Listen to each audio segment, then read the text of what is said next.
Hello there. This is a video regarding the HP LaserJet 2300 series of printer, and specifically about the problem with duplexing multiple page projects. Specifically, this is a rather interesting issue because it involves the magnetic solenoids that are inside the printer and a issue with the adhesive that holds the noise-reducing bumpers in place here.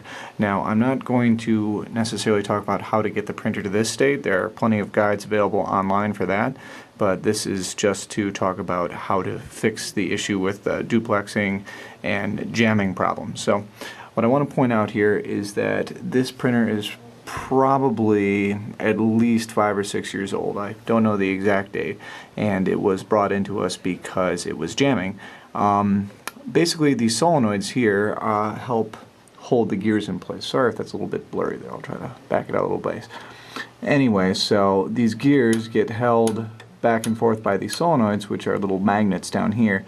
Now, originally, when HP sells these, there's a little tiny bumper that basically prevents that noise there. But over the years, that bumper gets worn down, and then all that's left stuck on the metal is just the adhesive that originally held the bumper in place. And you can already probably tell where I'm going with this.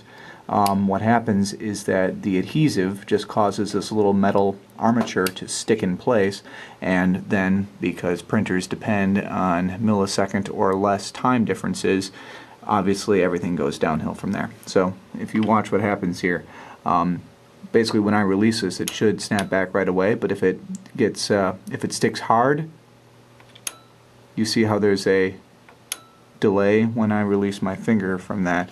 That's what's causing the printer to jam. The one that causes the duplex problems in particular, I think, is this one, which has the exact same problem as the other ones.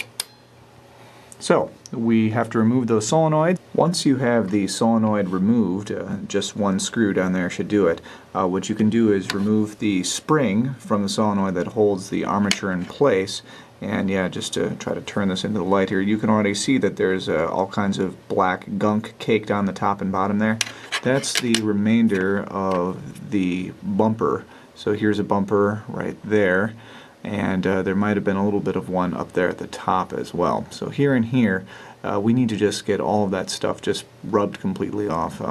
You can replace it with something, maybe wrap some string or some sort of non-adhesive method, but really, for a printer this old, I'm just going to choose to leave it completely uncovered. It might make a little bit more noise, but at least we can be assured that this problem isn't going to happen in the future. So we go find some rubbing alcohol and a tissue and go to work on it.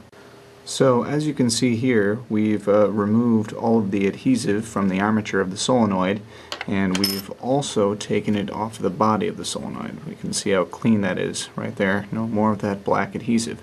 Now, while I was doing this, I looked online, and it seems that, contrary to what I said previously, what we do want to do is actually take some kind of piece of plastic or some sort of magnetic resisting stuff and just stick it back on the place where the adhesive used to be.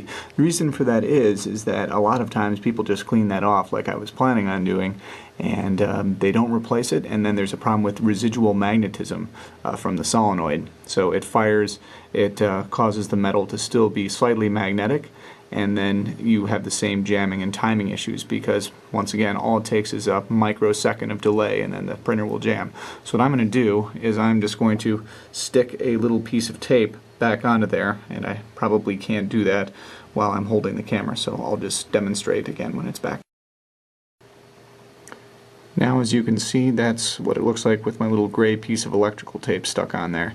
Now you can go ahead and put the spring and the screw back into the solenoid and hook it back in. Just be very careful when putting the spring back on there, because I would suggest doing it from this angle here, otherwise that spring is going to try to act like a rubber band and shoot off into far corners of your office, which has already happened to me twice now, so just be careful when hooking that back on.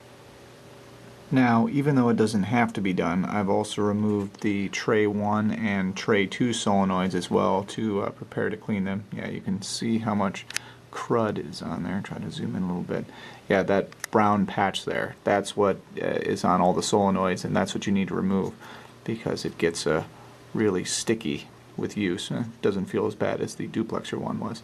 But yep, that is the main cause of the sticking issue. So we'll get those cleaned off and hopefully things will work. Once you've taken care of the other two solenoids for tray 1 and tray 2, right before you put it back on, go on and give it a try. You should be able to press on the armature really hard and still not have it stick at all. So that should mean that, of course, the adhesive, thanks to the little electrical tape I put on there, it's not going to pose a problem, and we're not going to have any issues with residual magnetism either. By the way, if anybody knows where this part goes to, I think it fell off of the network card box at some point, so I don't think it's anything important, but if you know where it goes, please let me know. Thanks.